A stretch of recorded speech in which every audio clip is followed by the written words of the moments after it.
People still cry on set.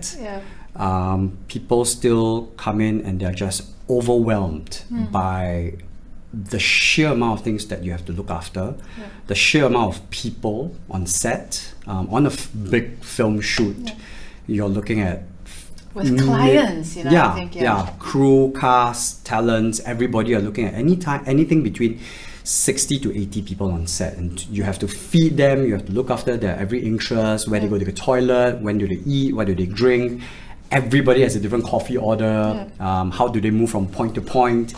And you just have to look after all those things over and above having to look after the creative aspects, the budget, the director's demands, the DP's demands. It's a lot. It's a lot of things to handle. So people do burn out pretty easily, right? Yes, they do. I recently, not naming any names whatsoever, I recently had a young employee.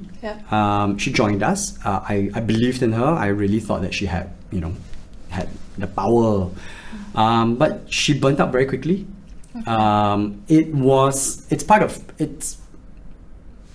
partly a COVID thing, and a manpower issue. And so she was left in a position that I did not want her to be, actually, as well. So she was left in a middle manager position, even though she had just joined. So it's not fair to her. We eventually could, after about 2-3 days of shoot, surround her with the right people. But the first 2 days, she was kind of almost alone, managing. And that's tough because it's a big shoot. It's 60, 70 people. So I think that was very, very overwhelming. And same thing, cry, breakdown and all that. It was just purely a manpower issue.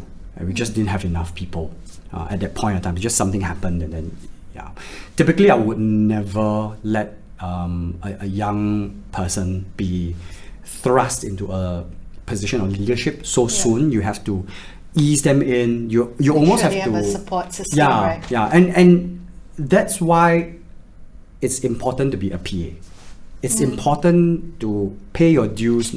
It's very important. It's very important to be a PA. It's not just because you have to pay your dues, respect your elders. It's not just because of that. It's because, and I always tell my PAs this, you are in a position where a small amount of responsibility is given to you, and it allows you to take a step back and look at what everyone is doing from a safe distance, and you're not given a huge load of responsibility to look after suddenly. When the time comes when you are comfortable with the heavy load of responsibility, of money, of people's safety, of lives, then the more experienced producers like us will then say, okay, you're ready.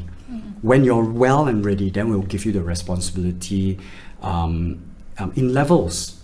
And then you're prepared, and then that will ensure that you have longevity in your career.